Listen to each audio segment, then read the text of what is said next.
These children of Israel look quite happy, although this is their first day back at school after their summer holidays.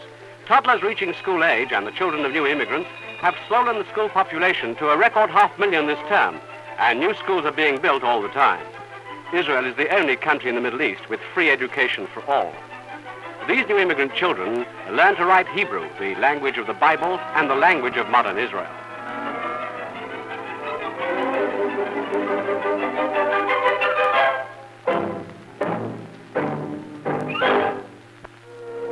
The new St. Joseph Seminary for Greek Catholic boys who aim to become priests was opened in Nazareth this month in the presence of Archbishop George Hakim, Monsignor William King, head of the Pontifical Delegation to the Middle East, and other distinguished visitors.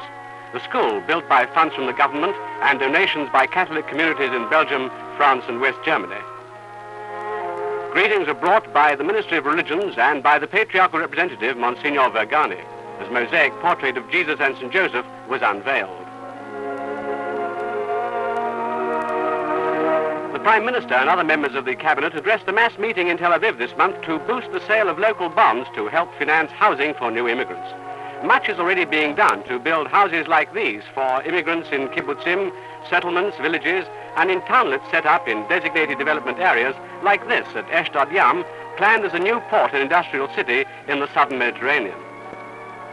New immigrant children who are unable to do so in the lands from which they came take part here in a collective bar mitzvah confirmation. The new Canadian ambassador to Israel, Mr. Darcy McGreer, presented his credentials to the President in Jerusalem this month.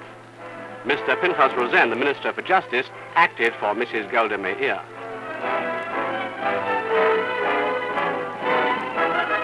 British Member of Parliament John Biggs Davison, on a visit to Israel this month, saw boys and girls of a farmer soldier unit of the Israel Army undergoing their basic training before going out to do pioneer farming at a frontier settlement. Another visitor this month was American Congressman Victor Amfuso, who met with the Ministers of Finance and Commerce. Mr. Amfuso is chairman of the House Committee on Agricultural Surpluses. This is a passing out parade of police officer cadets. The course of training for police officers is long and intensive and includes study of criminal detection, patrol in the field, as well as courses in the law, jurisprudence, and court procedure. Service and help to the public is their motto, and immigrants into Israel, many from lands where the policeman is looked upon as a hated tyrant, learn to look to the Israel policeman as their friend. These points were stressed in addresses by the Minister of Police and by a member of the Supreme Court, who also reviewed the successful cadets.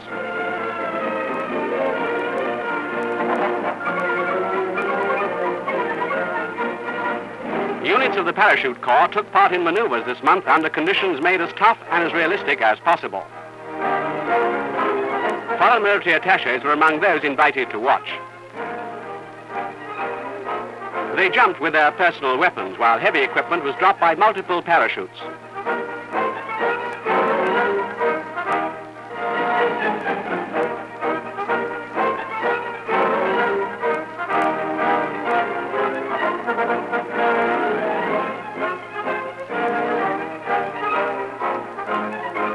The first of the fleet of Bristol Britannias to enter the service of El Al, Israel National Airlines, reached Lydda Airport this month.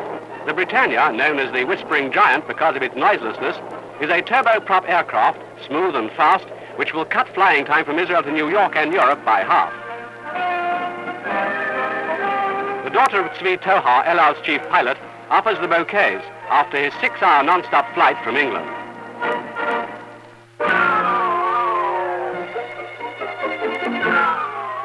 Internationally famed scientists, both from Israel, like Professor Raka, here seen with the Prime Minister, including Nobel Prize winners and other distinguished atomic physicists from 17 different countries, met at the Weizmann Institute of Science this month to hold the International Conference on Nuclear Structure.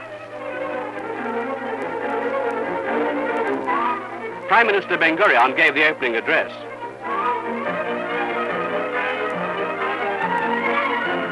Visiting the laboratories, the overseas scientists had high praise for the research work being carried out by Israel's physicists. Professor Pauli, the Swiss Nobel Prize winner, called the New Israel Institute of Nuclear Sciences the most impressive place of its kind in the Middle East, and probably the only modern institute of physics between Great Britain and India.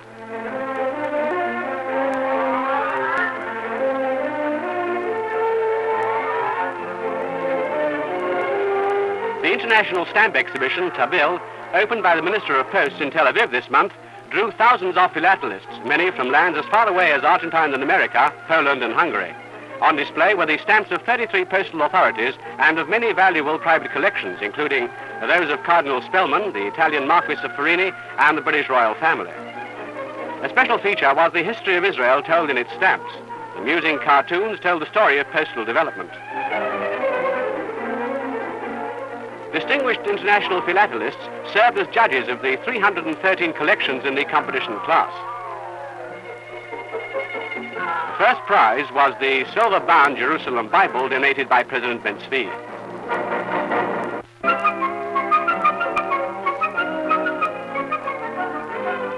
Israel was a land of vineyards in biblical times. Today, in valleys and on terraced hillsides throughout the country, the ancient fruitfulness is being revived, and veteran settlers and new immigrants are engaged in cutting the rich clusters of grapes both for the table and for wine.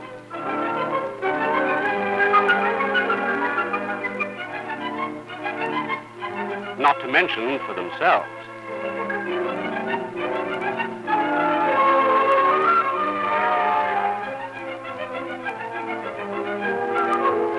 Wine grapes go direct from vineyard to wine cellar.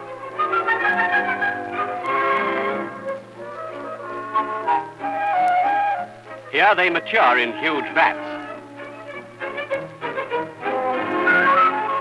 Tasting is done by the tongue of the connoisseur before the wine is approved and passed for bottling.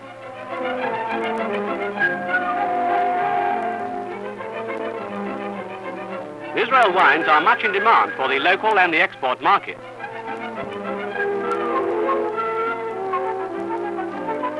And they are appreciated as much by veterans like 80-year-old pioneer guardsman Abraham Shapiro as by these young honeymooners.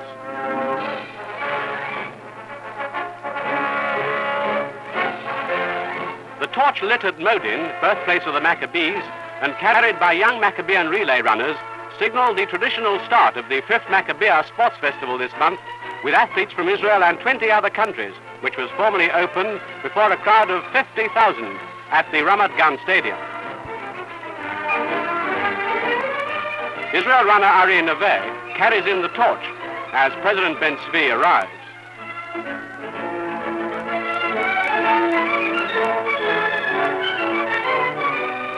The eternal flame is lit. Maccabee juniors bearing flags spearheaded the grand march past to 1,000 Jewish athletes, several of them Olympic champions. They passed the presidential stand, which contained cabinet ministers, members of parliament, diplomats, and other distinguished visitors. The Maccabiah Games are recognized by official bodies throughout the world as an international standard sporting event, and the high caliber of the participants made this the most exciting sports festival ever held in Israel. The largest contingents came from the United States, France, Britain, South Africa, the Argentine, Brazil, Holland, Mexico, Canada, Switzerland, and Chile.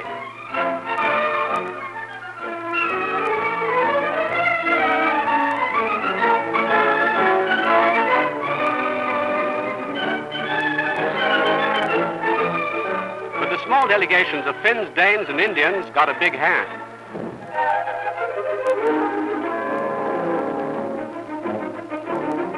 Following the march past, 2,500 young Maccabees put on a mass calisthenics display. Next day, the competitors were out on the track to beat records. Britain's 16-year-old Deborah Turner ran off with a 100 meters dash and won several other events. In the men's hurdles, America's Bob Rittenberg won the 110 and 200 meters, and British champion Harry Kane the 400 meters. The pole vault attracted large crowds who saw America's all-round athletic champion Mike Herman roll over the bar at just under 4 meters.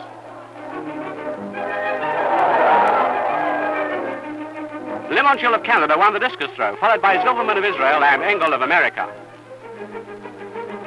The long jump was won by Israel's David Kushner, who beat the Maccabiah record. Every one of the events carried with it a gold medal for the winner. There were some beautiful displays in freestyle diving. Mexico's young champion Georges Telch amassing most points, followed by Israel's Yaron Plevinsky. 13-year-old South African Helen Zoltman beat Israel's Shoshana Ribna in the 100 meters freestyle swimming event. The gold medal for the men's 1500 meters went to Oscar Kramer of the Argentine.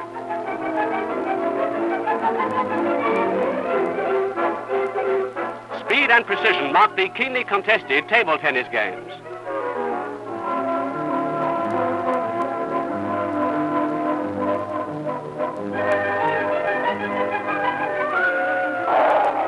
The basketball finals drew fans from all over the country.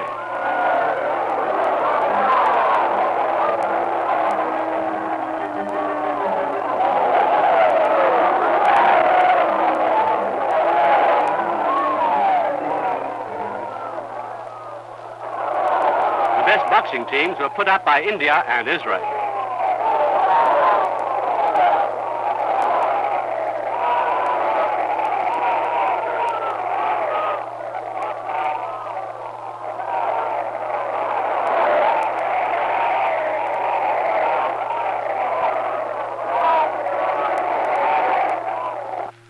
The most exciting event of the entire Maccabiah was weightlifting. Isaac Berger, the Jerusalem-born American Olympics weightlifting champion, broke the world flyweight record by lifting 117.1 kilos, the first time a world record has been established in Israel. The previous record was held by the Russian Manyev at 115 kilos. At a Meet the Champions ball in Jerusalem was Agnes Kellerty from Hungary, Olympics champion in gymnastics, who refused to return to Hungary from last year's Melbourne Olympiad and is settling in Israel.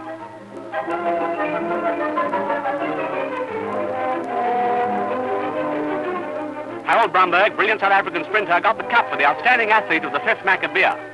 The champions themselves chose as their Maccabee queen young Rena from Haifa, now doing her national service in the Israel Navy. And then they all took it easy after a most exciting week of wonderful sport.